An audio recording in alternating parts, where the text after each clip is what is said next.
PR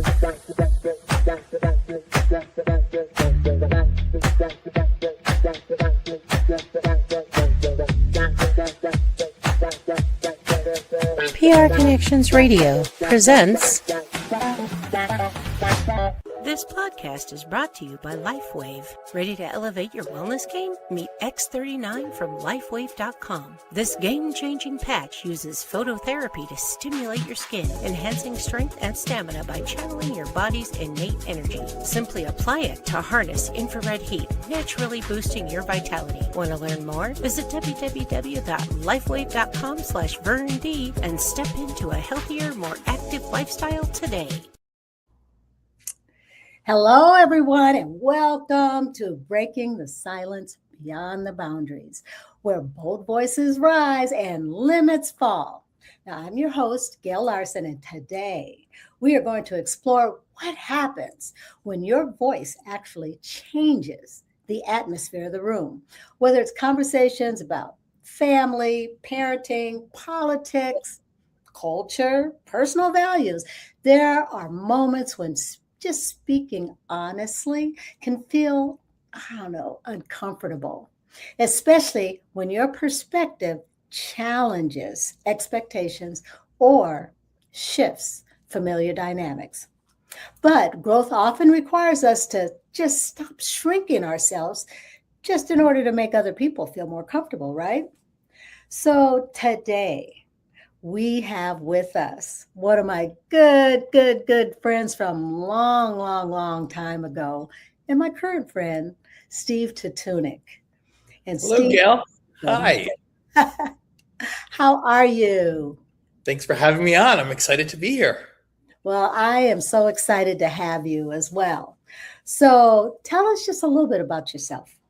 So my background is pretty much primarily in education for the past 30 years, from classroom teacher to supervisor to administrator to now working in a large corporation. We know how that is. And so, my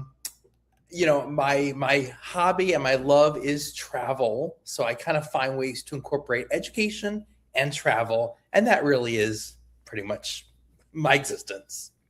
And that is truly exciting because we have worked together for, I don't know how many years, maybe 10 years or more back in the day with a corporate organization, so to speak. But both of us had an opportunity to travel a lot. And when you travel to different places and you're on these stages, whether virtual stages or actual stages in school districts, you have the opportunity to expand the room, so to speak, with your voice.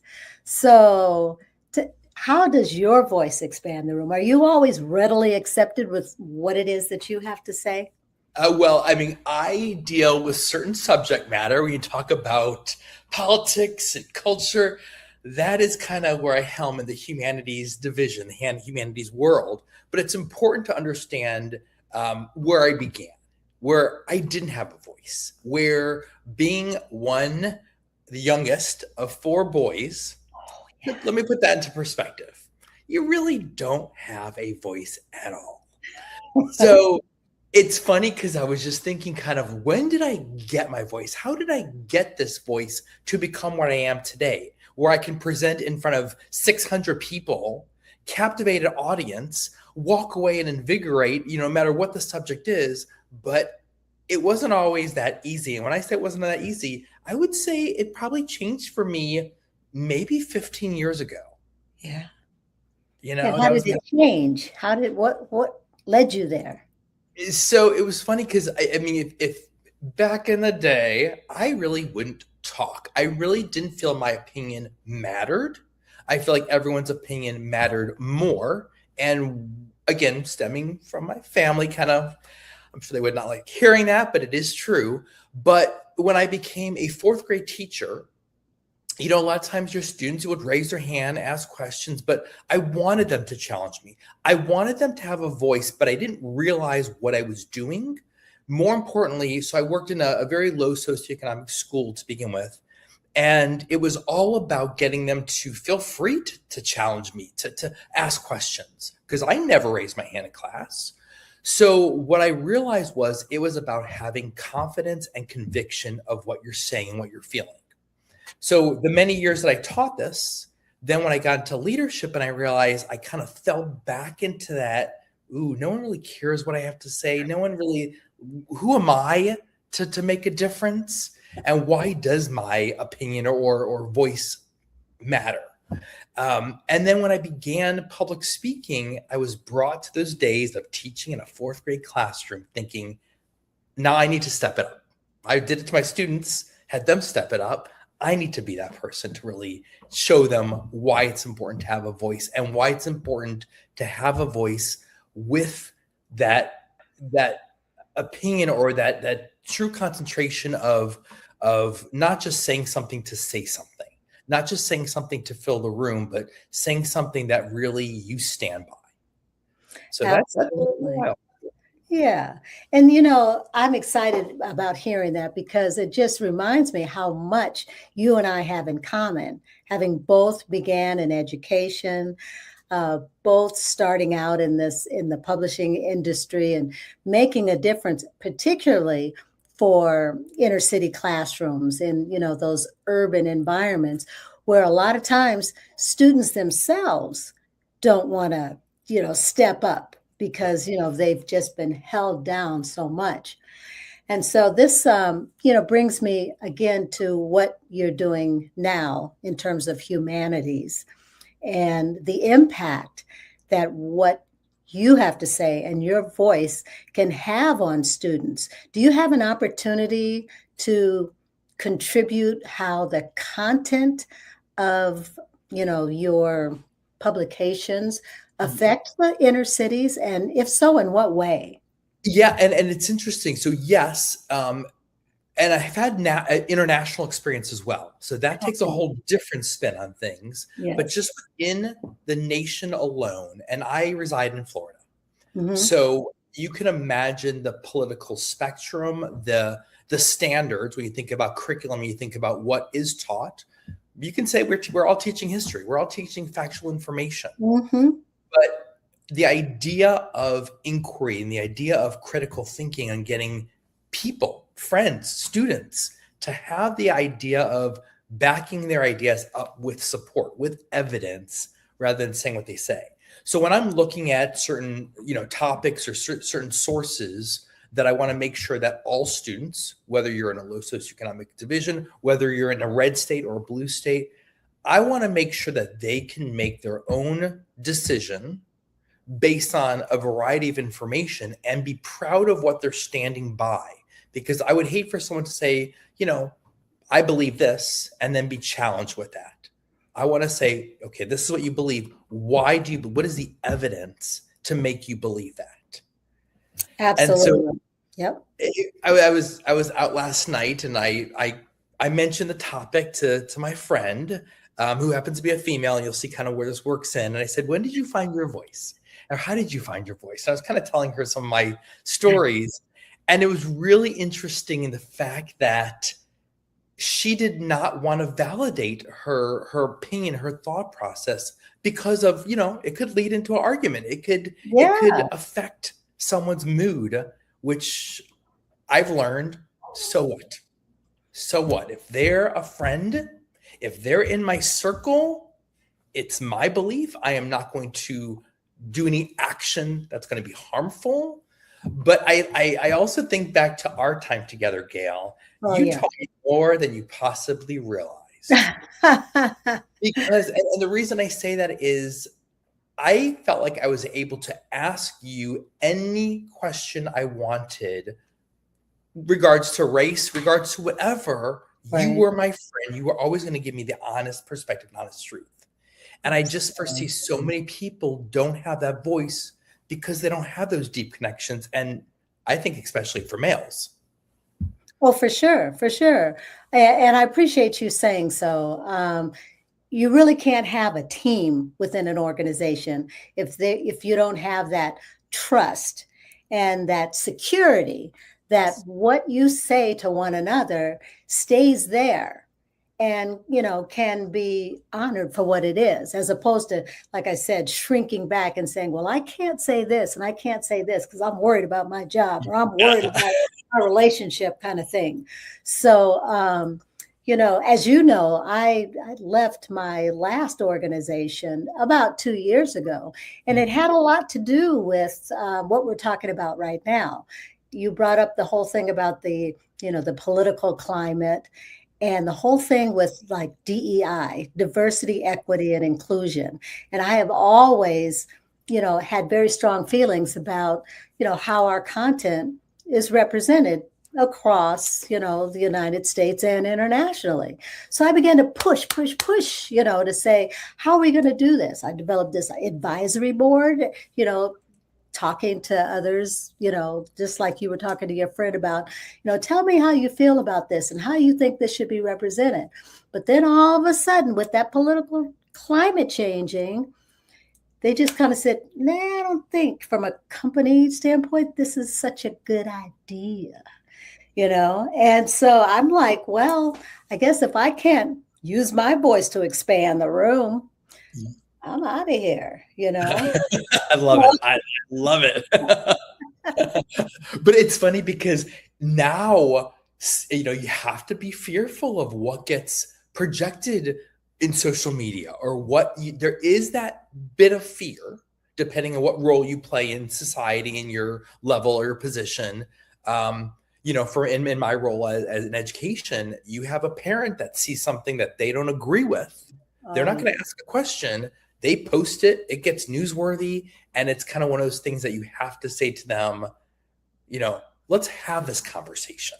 Let's have this open dialogue, which so often we don't do. We just kind of keep it silent. Yeah, so true, so true. Well, you mentioned earlier about traveling internationally. Do you have a story for us where your voice was expanding the room someplace else, or, because culturally things can, Yes. And so I was going to the Middle East. So I researched kind of cultural norms before I went. And I don't know if you can tell, this, I'm a very animated person. Yes, I talk with my hands. I enjoy the love of talking with others. And a lot of the comments that were made was kind of like they just want the information. They don't want to play games or do activities or make it interactive. So I asked certain individuals, like, okay, do you want me to kind of go through a PowerPoint, which I find incredibly boring. Like I hate to say it, I want to entertain my own self. Let's be real. So I started off, and in my introduction, I start with a rhetorical question. So keep in mind, imagine 600 individuals, which again, first time in the Middle East. I was at this point in Egypt, and I was expecting silence. I was expecting just to move on. Right. And then all of a sudden, hands start going up, and what was supposed to be a quick kind of comment led to just this amazing conversation. Wow. And I realized at that moment, let me change the course of what I was going to discuss. I mean, I flew off the rails completely. I was like, let me really reinvigorate these folks, because their goal or their challenge was, again, as any educator in the nation, is they're struggling with the basic challenges. The challenges we have in America is the exact same challenges they were facing there. I had no clue. Wow. So I made it more of a conversation. It kind of took on that Oprah, that talk show host vibe. I'm running around this huge room with a microphone. And at the very end, all the individuals were taking selfies with me and posting them, which I didn't know. Awesome. But I asked them, what was it that I said that really impacted you? Because the topic was about inquiry. The topic was about how do we get students to think, but how do we get students, and going back to my fourth grade experience, where you have some students that always raise their hand, that always have a voice. You have your friends who are always talkative and those who sit back and just observe. But how do you get everyone actively engaged? And so I kind of used this model of kind of analogy of making them realize no matter where you are, no matter what struggles you are, we all are the same. I don't care if you're a fourth grade child. I don't care if you're 50 years old. I don't care what race you are. We are uniquely the same in that way. But you got to set rules for the conversations you're going to have. You got to set routines and structure. And that was one of the things that I remember, kind of complete silence, but you saw everyone just jotting down notes. Okay. And Yeah. that was the comment that I got on my LinkedIn account. All these questions about, wow, you really are expert. I'm like, no, there's nothing. I thought that was common sense. Yes. But it really was the impact of the voice of making them realize that we are all relatable. We're all in this together. That's absolutely right. And so how did it end up then?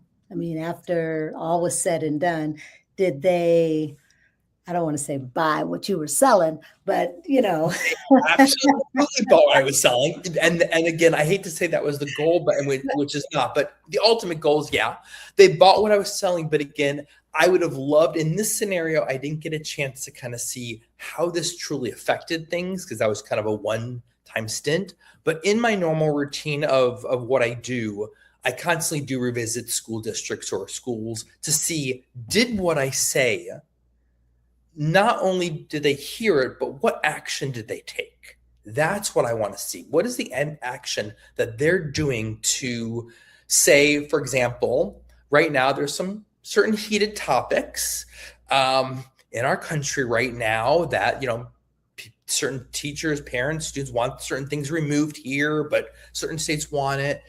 And so my question was, I'm not going to remove anything. This is history, but what are you doing in the classroom to make it an important conversation, to allow students to think freely what they want to think? And again, teacher A from teacher B may be doing things completely different methodology or different approaches, but did you hear what I said in the trainings or what I was doing that made you realize this active classroom strategy or this activity gets students engaged? And if you can get anybody engaged, adults, friends, whatever, to me, that is half the battle.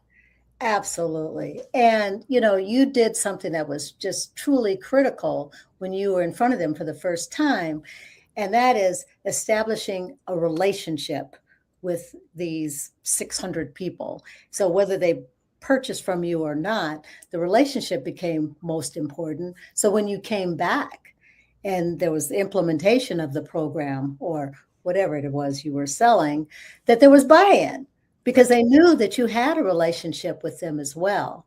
And so, that is really what's most satisfying because you can go back into, let's say, that district with something else altogether. Maybe it's not humanities, maybe it's math, maybe it's science or whatever, but it's that relationship that you took the risk to say, this is what I want to talk about. And this is what I hear is important to you. And it ended up being just a wonderful situation. And that what you just said is the key. What is important to you? Because people can talk and talk all they want and have their voice, but is it important to me what you're saying? And how do I get people to think that what I'm saying is important? I think that's key in any conversation we have, no matter what it is. And so far too often, you don't necessarily get to share that too much because some certain voices consume the room in a negative way. Oh, for sure. For sure. Right? Yeah, I know. I mean, you and I both, I'm sure, remember sitting in those meetings where we're listening to those voices that intentionally try to consume the room, regardless of, what we're thinking. So now going back to how we started the conversation, because you had mentioned that you were talking to your friend about how their voice expands the room and so forth. So let's transition over to a personal standpoint, like with your family. And I'm assuming now that at the stage that you and I are in our life, you have children that are adults. Yes. I don't want to assume anything. Yes. And it's hard. That's where it becomes I have to take a moment to, before I say anything, think about the approach I'm taking, because again, my beliefs are very different from their now adult beliefs. before you're kind of you're modeling for them, you're hoping that they've gained. But I find that with social media and the news and everything that's exposure that we have, the factual information is hard to decipher.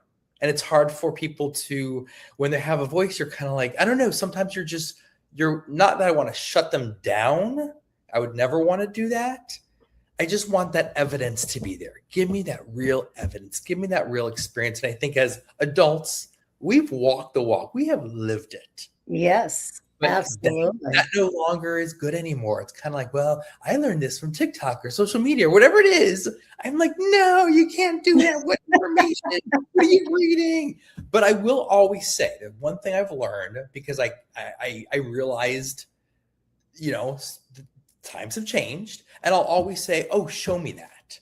Or where did you get that from? I'm so interested in that.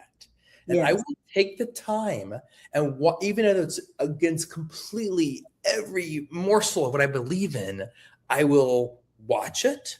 I will understand why they think the way they think, and I'll comment on it. And, I'll let them know, it's not my thing. I'll kind of say comically, it's not my thing or whatever, but they know that I did look into it. I researched it. I think that is valuing what their voice said. I'm not ever going to diminish anybody's voice. So that was a lesson I was going to say. My kids have learned. No, it's what I learned. Absolutely. There have been so many situations where, just like you say, I'm listening to what maybe my kids are saying, but in what I'm hearing is, have you lost your mind? Right. Not raised this way. However, and I applaud you for saying, okay, I'll listen. And then I'll ask, I like what you said about, okay, so show me, explain to me why you believe this way. And then not be so ready to say as soon as they finish talking, but because that's the thing that, shuts down the conversation. Definitely. Absolutely. Go. And that's so true, Gail. Not stopping it, letting it go. So continue on. But that is key. Yeah. I mean, it's so often that when we're listening, you get to a certain point and you do, it's in your head. But so recently I was just, single guy here, just saying that, learned a lot from America. Okay, listeners. No. But recently I'm good friends with my ex-wife still, but yeah, if listeners, I'm available, just saying. But anyways, going back to that. So having conversation with my ex-wife about certain things, because again, I think so often we forget to really internalize and really look at ourselves in the spectrum of what we're saying. So I was on a call earlier, a business call, and talking about how you affect the room or how you affect any situation. Mm-hmm. I think what I used to do is I don't know if I would shut down because my voice wasn't important, or I wanted to be nice and let everyone talk. And but I realized I was not speaking up. I was not, or I maybe would say a fragment, because again, in a household with 3 other brothers, it's hard to get a full thought in. So just now, before this call, when I was on the call, I really thought about it. I was like, wow, I think I spoke up more than I usually would. You know me, I'm usually sat back and I quiet, but I spoke more because I thought I have a different perspective, a wide range perspective than I think some of the other people may have had. Mm-hmm. Like if you don't share your mind and don't open up with your opinions, no one's ever going to grow, or no one's going to ever realize what else they could be thinking about. Exactly. Yeah. And so as a result, sometimes of your taking that risk and speaking up, have you ever come across people who have said, wow, you really changed? Or maybe it's the opposite. Somebody else has done that and you realize maybe, it's your ex or, this relationship. And that's just it. It was the wow. You really have changed. I didn't know whether to take it as a good thing or a bad thing, because yes, I would hope that everyone is growing and evolving and changing continuously. And I hope that people around you bring out the best in you and bring out the comfort level, because it really comes back to confidence. Oh, It yeah. wasn't me. But as far as negative, with certain things, politics being one. Yeah. Um, I mean, how can we not? It's where we're living in right now. I Right. did say something because I got so frustrated, and Gail, it goes back to DEI. Yep. That Hmm. is my life. That is what we do, and we do it in the position for me, at least, for students, and again, students being all people. We're all growers, we're all learners. And I got to a point where I'm like, they will never understand because they are wealthy. They are, I hate to say it, white male, they are the privileged, they are never going to understand. So I can make a choice, and I can still be friends with this person and have a conversation, or I can just bail out. And I sadly chose to bail out. And I thought, let me reflect on this for a while, and nope. Hmm. Months later, I've still bailed out. It just Yep. wasn't worth my energy. Yep. Yep. And a lot of times I too, will find myself, or in my past experience, find myself shrinking because I just wanted to let the conversation move on instead of standing my ground, taking the risk, and, making my voice be heard and expand the room. So as we make our way, what would you say to someone then? And it's because right now, before I ask this question, how long have you been in your new role? It's about a year, not even a About year a yet. So year. about a Okay. year. So I still feel like I'm back to day one. I still think I'm back at 21 years old, where I'm just learning everything, kind of like I don't know what the heck I'm doing. So So what would you say to someone, let's say, that's on your team, that maybe is feeling that they can't express themselves because it'd be too much? yes, yes. And you know what happens. It's always going to happen. So the one thing I've learned is because I want to sit there with a timer. I want to walk around life with a timer and be like, okay, you have 1 minute to talk. Then let the pass it to someone else. Because again, Yeah. so I'm always in these situations where I'm like, oh, this is. So I'll do kind of one-on-one calls and be like, I'll let them talk what they want to talk about. But more importantly, I'll kind of lead the conversation is I want to know what is most important to them. What is it that they are struggling with? What is it? Why do they feel like they have to have, I guess, a louder voice than someone else? Hmm. Yep. So it's kind of navigating the psychological aspect of it all, which I thrive on psychological, just observing people and their actions. So in my new role, being kind of dealing with people who have a wealth of experience, much more than I do, who have a key knowledge, but it goes back to I need to make sure that everyone is collaborating together equally, fairly, that everyone's happy every day.